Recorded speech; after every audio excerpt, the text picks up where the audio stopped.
gracias a todos por venir. Estamos en esta nueva edición de los seminarios IFEBA. Hoy nos acompaña Belén Borniego. Ella es egresada de la Universidad Nacional de La Plata en Biotecnología y Biología Molecular. Está haciendo su postdoc con Jorge Casal y hoy nos va a presentar una serie de resultados asociados a este postdoc que se llama Mecanismos de Sensado de la Temperatura y el Control del Crecimiento de la Raíz. Vamos a tener 30 minutos, 40 más 20 más o menos para preguntas. Igual es muy laxo. Bueno, agradecemos a Belén. Bueno, soy Raquel por habernos acercado a escuchar un seminario donde les voy a contar este trabajo que estamos realizando con ESE y con Jorge, donde nos enfocamos en comprender los mecanismos que utilizan las plantas para controlar el crecimiento de las raíces con respuesta a cambios, a aumentos en la temperatura del ambiente. Aumentos dentro del rango fisiológico lo que es. Bueno, como respuesta a aumentos en la temperatura del ambiente, las plantas responden modificando de manera específica su forma, de modo de acomodarse mejor a esta situación una situación en la que quedan expuestas y de alguna manera mitigar los efectos negativos que les pueda ocasionar.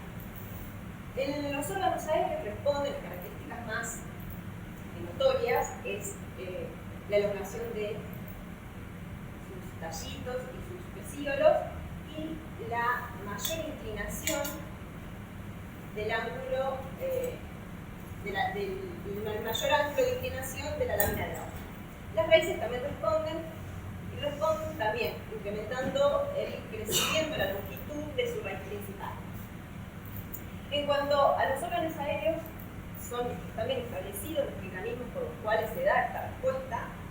Incluso se conocen al menos 3 termosensores que son activos en estos órganos.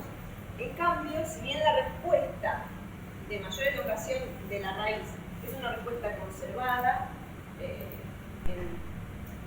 ecosistemas naturales y en cultivo, es muy poco lo que se sabe acerca de los mecanismos involucrados. Incluso se desconocen hasta la fecha los termosensores que están controlando esta respuesta. Nosotros tenemos un trabajo previo donde evaluamos la actividad de los termosensores que sí funcionan en los órganos aéreos. Bueno, y encontramos que ninguno de ellos es capaz de explicar la respuesta de la temperatura en la raíz. Además, lo que encontramos y mostramos en este mismo trabajo es que la temperatura por sí misma, las raíces por sí mismas son capaces de percibir este cambio de temperatura y responder. Lo cual abona un poco la hipótesis de que hay un sensado local a nivel de la raíz.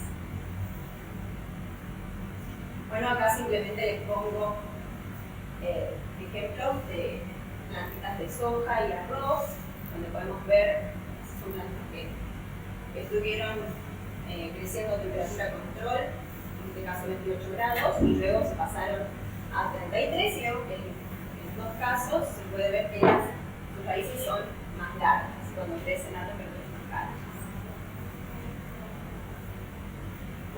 Esta respuesta también la vemos en la arabidopsis y en la plantita que estudiamos que utilizamos para el estudio. Y antes de sacar los resultados, les muestro el sistema de crecimiento que desarrollamos para este trabajo.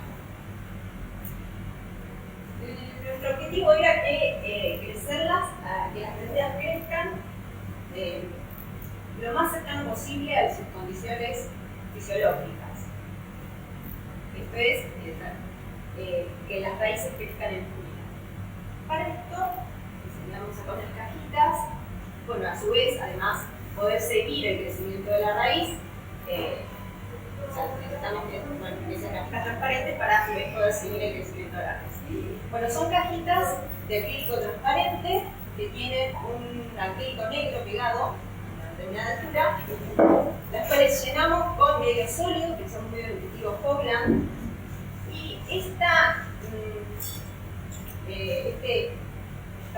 acrílico negro tiene una canaleta, ahí la pongo más clarita y acá quizás la pueden ver, me parece que no, donde la llenamos con el mismo medio, pero con el agregado de carbón activado para de esta forma mecerla e impedir que la luz llegue por encima.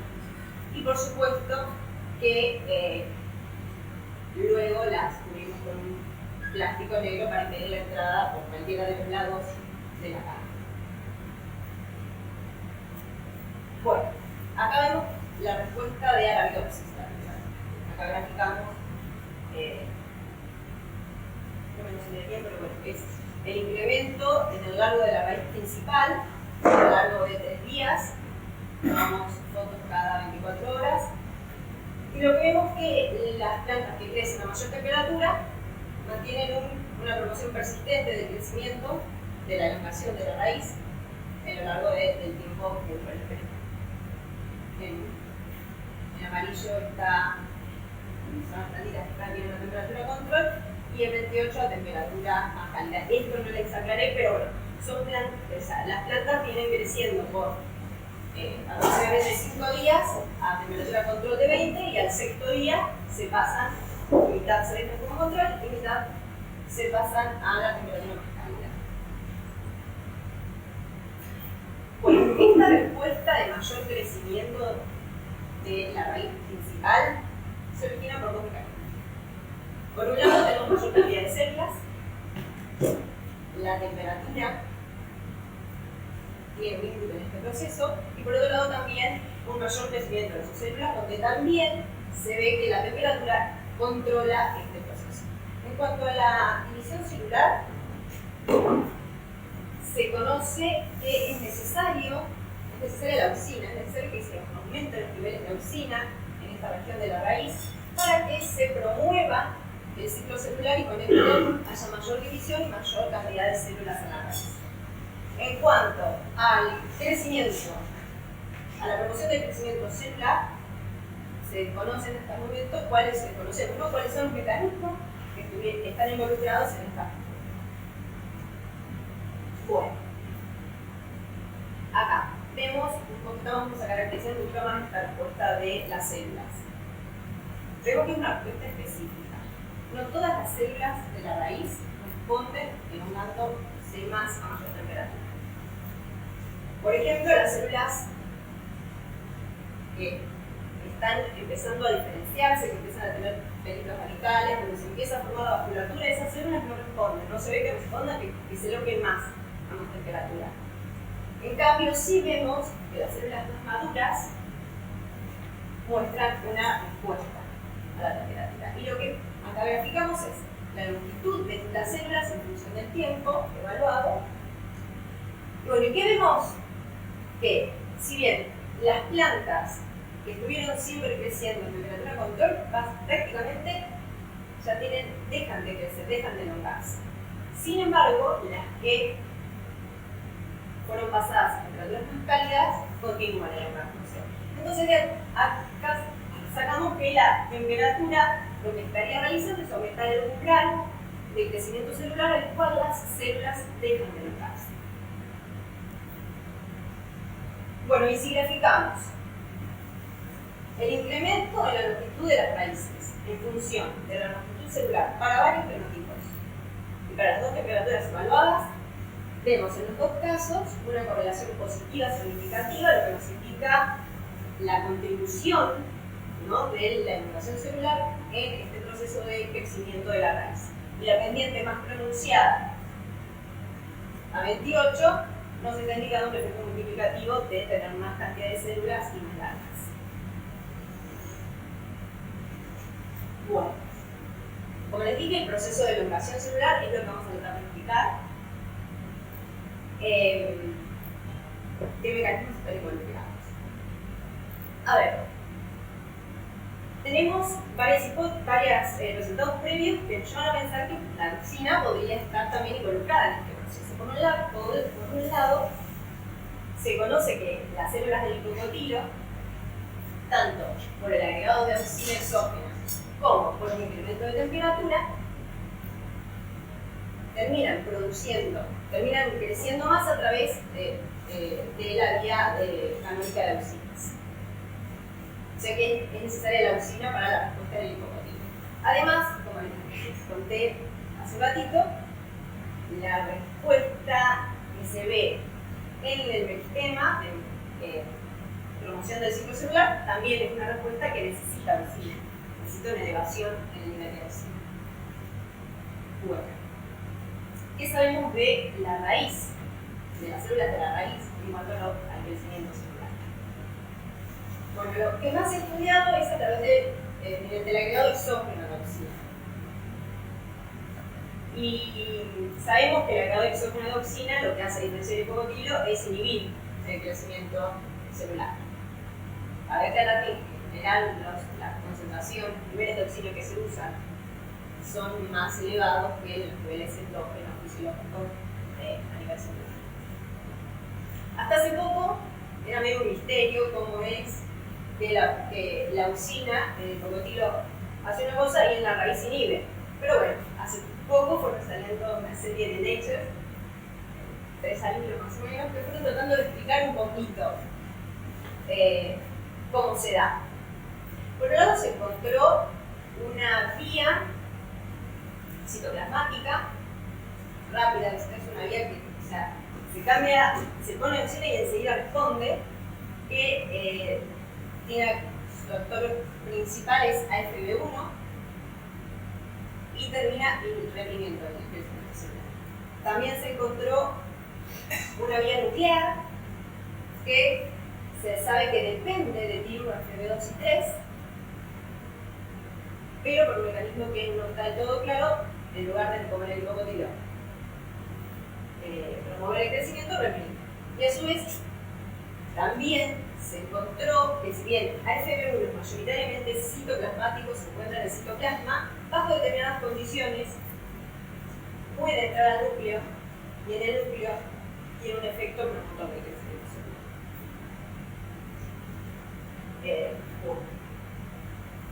Entonces, conociendo estas rutas, lo que nosotros quisimos evaluar es qué pasa con estas rutas, con las dos rutas inhibitorias, la ruta promotora que se conocen en raíz, y con la ruta que sabemos que funciona en el hipocotilo para promover el crecimiento celular, pero no con el agregado oxígeno, sino con un aumento en la temperatura. A ver si esta vía, por un lado, si esta vía funciona acá también, bueno, y qué contribución tienen estas a este proceso.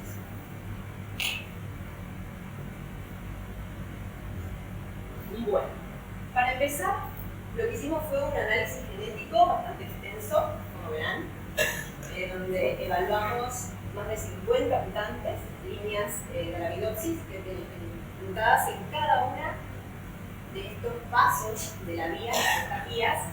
Y bueno, cabe aclarar que en cada paso comprende familias muy grandes, muy numerosas de proteínas. Por ejemplo, las auxias son 29 proteínas. Bueno, entonces lo que hicimos fue medir la longitud de las células. Arriba vemos la longitud de las células epidérmicas que responden a la temperatura de la zona madura de la raíz. Y abajo lo que vemos es el efecto que produce la temperatura en esa locación. Y lo comparamos con el efecto que tiene el fenotipo salvaje colombiano, en este caso. Y de acá podemos hablar, no vamos a entrar en detalle porque son muchos, pero lo que podemos sacar de acá es que mutando, o sea, se afectan cada uno de los pasos de la vía, tanto a nivel síntesis, a nivel, estos son receptores nucleares de auxina que terminan degradando a las auxias, que son a su vez represores de los ARF, que son los que desencadenan toda la vía transcripcional de promoción para luego terminar con la promoción de crecimiento. Entonces, si afectamos cada uno de estos pasos, la respuesta de crecimiento está afectada. Y entonces necesitamos, por lo visto, una vía canónica íntegra para que se haga. Y bueno, o sea, vemos que ninguno, acá, los que dieron respuesta significativamente diferente a Columbia, ninguno tuvo mayor respuesta que Columbia. Todos redujeron la respuesta. Eso es llamativo, pero vamos a ver. Y por otro lado también lo que podemos y no descartar, pero al menos sacarle importancia a esta ruta, las rutas inhibitorias, ya que a FB1, tanto FB1 como TIL1, la FB2, 3, 4 y 5, como verán acá, están, son necesarias también para la respuesta. Bueno, acá vemos un resumen del análisis genético anterior, en donde, bueno, resumí cada una de las proteínas que tiene un efecto significativo. Y acá nos surgieron algunas inquietudes, porque ¿cómo puede ser que todas son necesarias si hay en el medio represores de la vía, como son las obesidades? Pero bueno, ahora vamos a tratar de explicar un poquito por qué es necesario. Entonces, lo siguiente que hicimos fue evaluar cómo afecta la temperatura el estado de señalización de esta vía. Empezamos por analizar el nivel de auxina, a ver si es necesario un aumento también de auxina para esta respuesta. Para esto utilizamos una línea de la Biopsis que es reportera, digamos, del nivel de auxina. Es una línea que tiene, para que se entienda simple, tiene expresa dos proteínas fluorescentes que emiten fluorescencia, o sea, las vemos de distinto color. Una un poco más celeste y una un poco más verde. Una de ellas, cuanto más auxina hay, va a bajar la intensidad de fluorescencia y la otra va a aumentar la intensidad de fluorescencia. Entonces, si hacemos el ratio, la relación de fluorescencia entre estas dos fluoróforos, nuestra técnica podemos inferir el nivel de auxina. Entonces, si la relación, el ratio, es mayor, nos quiere decir que hay mayor cantidad de auxina. Y es una línea muy interesante porque nos permite ver a nivel celular, en tejido por tejido, cómo es que son los niveles de auxina. Y que vemos entonces que mayor temperatura, mayor nivel de auxina. Esto va de acuerdo a lo que les contaba de lo que sucede a nivel del ciclo celular, que también se requiere un mayor nivel de auxina. Bueno, después entonces evaluamos la vía a nivel auxias. Para esto utilizamos una línea reportera de Gauss, que es indicativa del estado nos indica el estado de degradación de estas auxias. TFBs, cuando hay auxina, los degradan. Entonces, acá lo que vemos es que a mayor intensidad de fluorescencia nuclear, hay menor degradación de las auxias. Y lo que vemos es que cuanto más temperatura, o sea, a temperaturas más cálidas, tanto a tiempos cortos como a 48 y 24 horas, hay una mayor estabilidad, una menor degradación de estas auxias. Acá surge la primera medio de incoherencia de la vía, porque vamos a tener que explicar cómo es que con un mayor aumento de auxina no se nos están degradando las auxias. Bueno, ahora vamos a evaluar a nivel ARPS, ¿qué pasa? A nivel transcripcional de ARPS. ¿Qué esperamos? Y bueno, si hay mayor cantidad de oxidad, que la vía esté aguas abajo de oxidad, que esté reprimida. Y a ver qué encontramos. Utilizamos acá una línea reportera también de la actividad transcripcional de ARPS. Acá, cuanto más intensidad de fluorescencia nuclear vemos, más actividad transcripcional, y que encontramos que a mayor temperatura, por el contrario de lo que pensamos, hay mayor actividad transcripcional de ARPS. Bueno, entonces, esto lo que nos está indicando por un lado es que había un desacoplamiento de la vía en este punto, porque las auxinas tienen un efecto directo en los ARPS, se unen a los ARPS e impiden su actividad transcripcional. Entonces, de alguna manera, tiene que haber un desacoplamiento. ¿Y cómo explicamos esto? Bueno, podemos pensar entonces que, por un lado, para explicar la primera incoherencia, es que la temperatura podría estar entrando información a nivel, o sea, entre auxina, a nivel de auxina, y auxias que hagan que las auxias aumenten. Y por otro lado, practicar el desacoplamiento tendría que la temperatura está entrando también por este lado, promoviendo aguas abajo de auxias largas. Bueno, para explicar lo primero, la primera cuestión. ¿Cómo con mayor oxina podemos tener mayor cantidad, menos degradación de auxias? ¿Qué podría estar pasando? Bueno, hipotetizamos que puede estar bajando el nivel de tiluro, Fb2 y 3. O sea, la oxina sube, no tenemos los receptores nucleares, no se degradan auxias. Entonces, para esto evaluamos qué pasaba con el nivel nuclear tanto de TIR1, Fb2 y 3. Y por el contrario de lo que sospechábamos, los 3 aumentan su acumulación nuclear a mayor temperatura. Entonces, esto si bien contradice lo que pensábamos, va de acuerdo al análisis genético. El análisis genético nos estaba diciendo que TIR1, Fb2 y 3 son necesarios para la respuesta. A su vez, también va de acuerdo a un estudio que muestra que a temperaturas más cálidas, por un mecanismo que no voy a entrar en detalles, aumenta la estabilidad de TIR1 en el núcleo. Bueno, entonces, si no baja TIR1 a Fb2, ¿qué podría estar pasando? Yo les conté también que Fb1, si bien es mayoritariamente citoplasmático, puede entrar al núcleo y tener un efecto positivo. ¿Sube Fb1 al núcleo? Bueno, vemos que sí, que efectivamente podemos explicar esta subida de Fb1, de alguna manera nos explica el resultado que obtuvimos con D2, la menor degradación de auxias. A Fb1 se cree que lo que hace, bueno, se sabe que lo que hace es contraponerse a la actividad de TIR1 a Fb2 y 3 en el núcleo. De alguna manera, o sea, protege a las auxias de la degradación por TIR1 a Fb2 y 3. Si vemos un poquito más detallado qué es lo que pasa con Fb1, vemos que evaluamos en el núcleo sube, como ya expliqué, esto era 24 horas, acá tiempitos más cortos, vemos que tanto sube en el núcleo.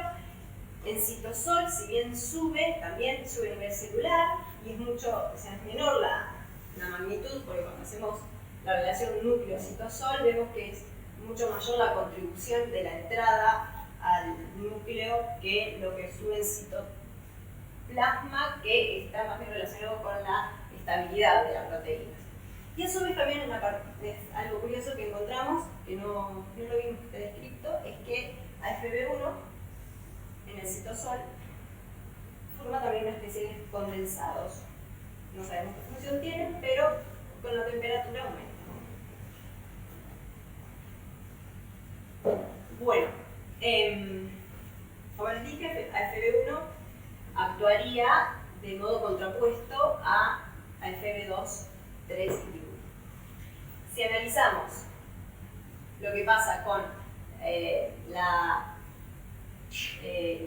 intensidad nuclear de D2, vemos en función de la intensidad nuclear de Fb1, vemos una correlación positiva a lo largo de distintas, o sea, si lo hablamos en distintas temperaturas, ¿no? 9, 14, 19 y 34 grados, vemos una correlación significativa y positiva, lo que nos está apoyando esta hipótesis de que Fb1 actúa reprimiendo esta acción negativa de TIR1, Fb2 y 3. Vemos claramente que a mayor temperatura, mayor entrada de Fb1 al núcleo, mayor protección de las auxias, menos degradación.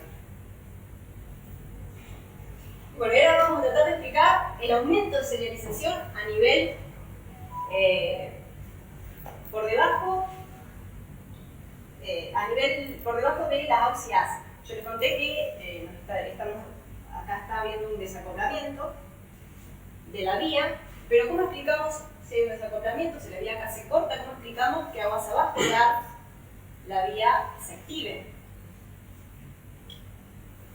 Bueno, puede ser entonces que la temperatura esté también trayendo información a este nivel aguas abajo de oxías, y bueno, eso esté controlando la temperatura. Para esto, evaluamos el efecto de la temperatura en la dinámica subcelular de ARP7 y ARP19. ARP7 y ARP19 son los factores de transcripción que controlan en la raíz muchos procesos. Son necesarios para el gavitropismo, para la aparición de raíces laterales, entre otras cosas. Entonces, bueno, además contábamos con líneas reporteras, o sea, con líneas que expresan ARP7 unido a un reportero fluorescente, con lo cual es muy sencillo de seguir la dinámica mirando al microscopio de fluorescencia. Y bueno, les quería contar también que además de la presencia en el núcleo de ARP7 y 19, también se ha reportado que forma agregados citoplasmáticos inactivos. Y se ha visto que el estado de oligomización, hay estudios in vitro que tienden a indicar que el estado de oligomerización de ARP7 y 19 es dependiente de la temperatura. Bueno, entonces, lo que hicimos, como les contaba, fue evaluar qué pasa con ARP7 y 19 si aumentamos la temperatura. Bueno, para empezar, evaluamos lo que pasa en núcleo, ARP4, 24 y 48 horas. Arriba vemos ARP7 y abajo ARP19. El cambio más notorio, más rápido que vemos en ARP7 a tiempos cortos, es el incremento muy significativo en el núcleo. Nos está indicando que la temperatura está teniendo un efecto muy específico, importante y rápido en promover la entrada de nucleósidos desactivo. Vemos también a 4 horas que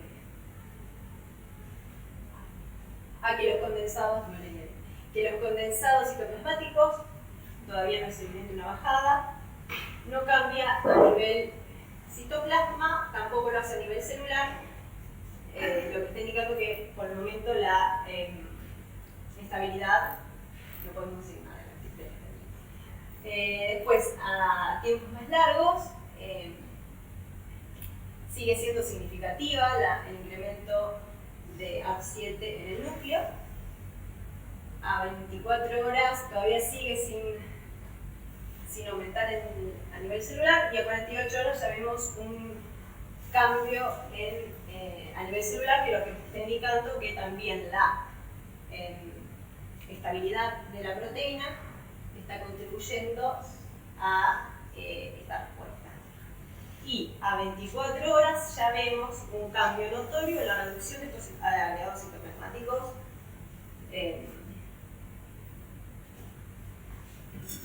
Bueno, y cuando analizamos la partición núcleo-condensados, vemos que es muy importante entonces la contribución de ARP en su estado activo en el núcleo. Si vemos ARP19 se comporta de modo similar, con algunas variaciones, pero o sea, el núcleo responde también rápidamente. Lo más notorio es que en el caso de ARP19 ya la bajada de los condensados se detecta a tiempos más cortos, a 4 horas, y a nivel de estabilidad la detectamos a 24 horas. Y algo también muy importante de esta respuesta es que es una respuesta muy rápida, extremadamente rápida y reversible. Esto lo hicimos a tiempos largos, pero después dijimos, vamos a evaluar qué pasa a tiempos muy cortitos. Y vemos que la partición núcleo-condensados, o sea, si pasamos de 20 grados a 28, a los 30 segundos ya se ve una entrada significativa en el núcleo. Esa acumulación del núcleo persiste, y si esas mismas plantas luego las pasamos de nuevo a su temperatura control, bajan de nuevo. Lo mismo ocurre con ARP19. ARP19 quizás es un poquito más lento en responder, pero igualmente rápido. A los 5 minutos ya se detecta un cambio significativo en la concentración, en la relación de partición núcleo-condensados.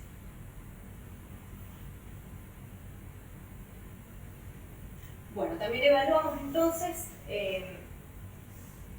lo que pasaba con la distribución subcelular de ARC7 en un rango más amplio de temperaturas.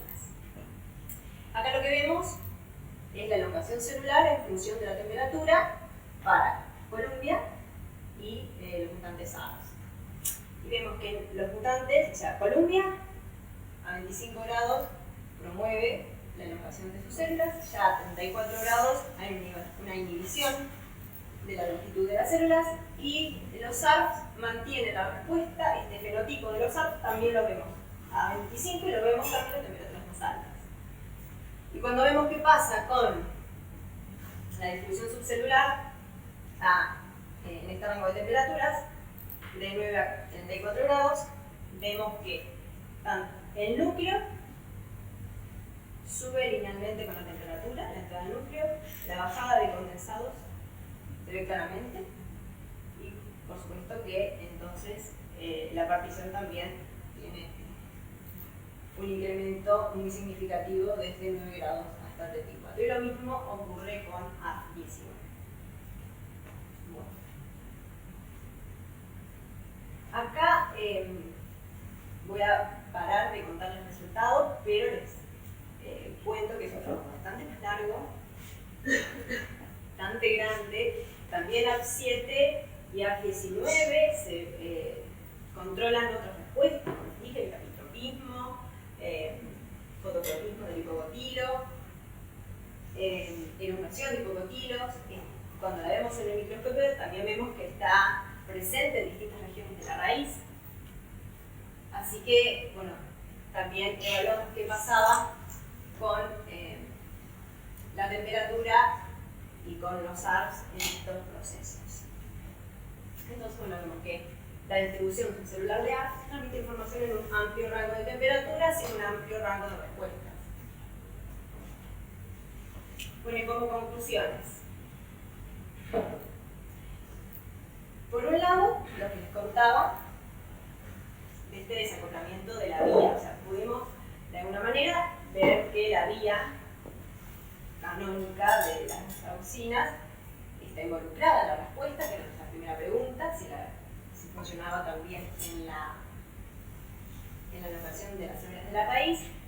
Por otro lado, también medio que descartamos, o sea, la contribución de las vías represoras en este proceso.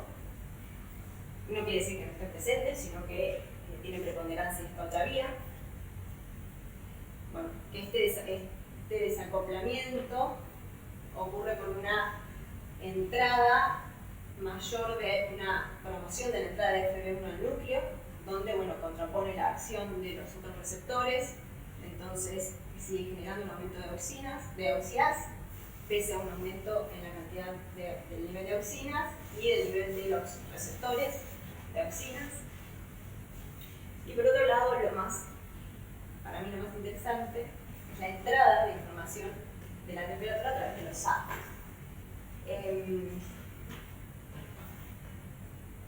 Como les contaba, hay experimentos in vitro que nos dicen, que muestran que este estado de oligomerización de los SARS depende de la temperatura.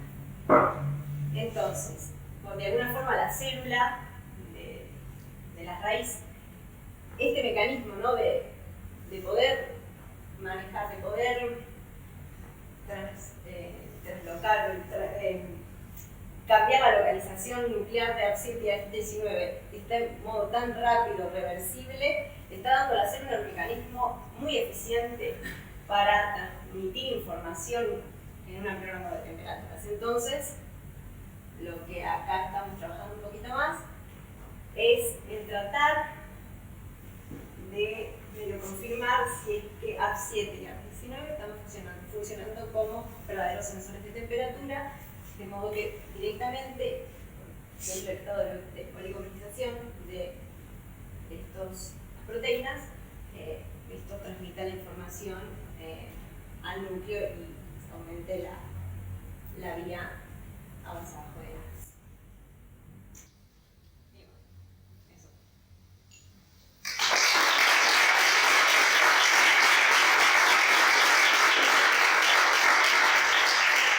Muchas gracias. Abrimos las preguntas.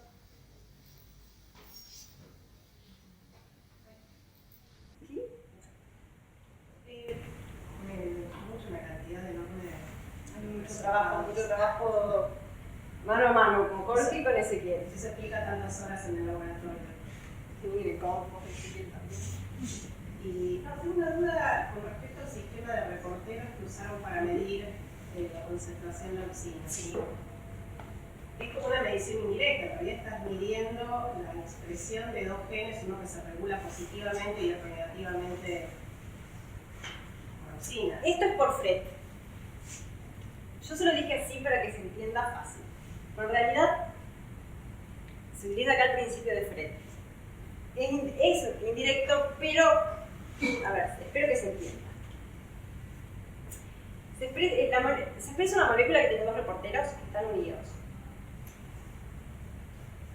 La oxina lo que hace es modificar la cercanía de esos dos reporteros. Entonces, aumenta la eficiencia del FRED, que se da en, no sé si tienen claro lo que es el FRED. No. Bueno, si tenemos dos reporteros, dos reporteros fluorescentes que se excitan y emiten en diferentes longitudes de onda. Por ejemplo, tenemos uno verde y uno rojo. Este se excita con una longitud de onda menor, con más energía. Entonces, si nosotros excitamos el verde y el rojo está lejos, vamos a ver solamente el verde. Si el rojo está más cerquita del verde, este verde le transmite, en el estado de excitación de los fotones, le transmite energía de resonancia, no importa.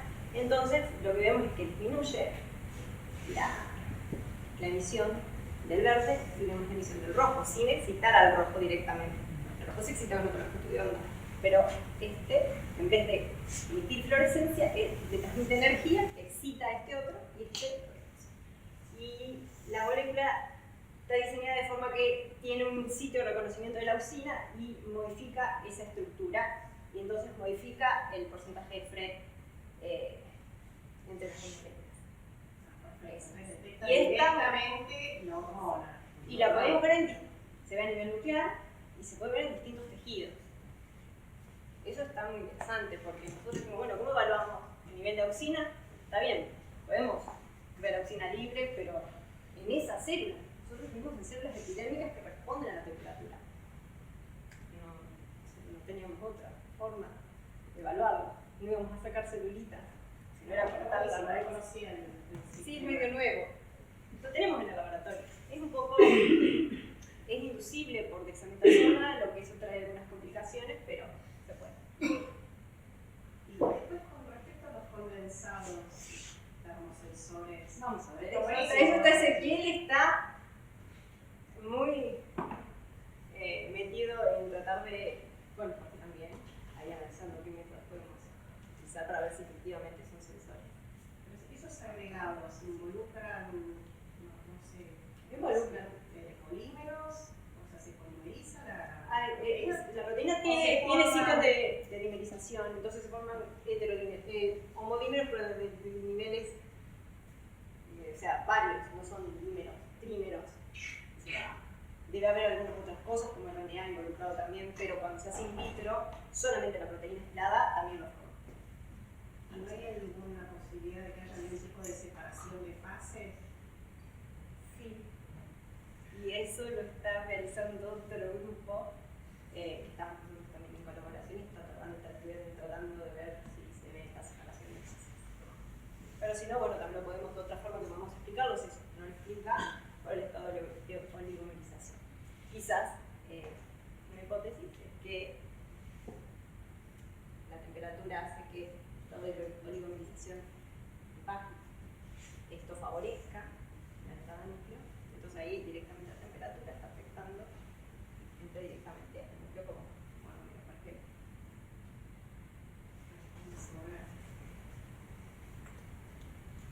Muy bueno. Una duda tenía, si todo el control está ahí medio por los arriba abajo por los ARF, ¿por qué te importa todo lo que está arriba cuando haces el... Digamos, cuando tenés toda la cosa... Él me siguió, claramente, Jorge. Me alegra que me lo preguntes. Acá me estás diciendo cómo explicamos este desacople, porque es necesario. Bueno, sí, hay un estudio que muestra que hay una señal química que AMP cíclico que es necesario para la actividad transcripcional de ARPS. Y se ha visto que tanto TIR como auxinas es necesario para generar ese MP cíclico. Entonces, nuestra hipótesis es que esta parte de la vía es necesario que esté activa para mantener el nivel de MP cíclico necesario para esta cantidad de ARPS que está teniendo actividad a temperaturas más altas. Eso es lo que me preguntabas. Sí, porque digamos, lo primero que mostraste, si bien no se veía, pero digamos, se veía que todos los mutantes que estaban arriba. No lo expliqué esta parte porque, bueno, la verdad es. Digo, si después del control está todo ahí arriba abajo, bueno, pero molesta. Bueno, la respuesta está en esto. Esto es necesario para que se asegure una actividad transcripcional efectiva. Nos veíamos porque ayer charlamos un poquito Belén, decíamos, ¿qué hacemos? ¿Lo contamos? ¿No lo contamos? No contemos. Si alguien lo sigue todo, lo va a preguntar. Sí, por eso digo, me alegra, porque se entendió. Claro, pues vos empezaste con eso y la vía canónica de Oxini. Sí, pero bueno, digo, Jorge, ¿qué hago? ¿Lo cuento? ¿Los complicaré más? Bueno, si alguien te siguió, te lo va a preguntar. Bueno, muchas gracias, muy bien la pregunta.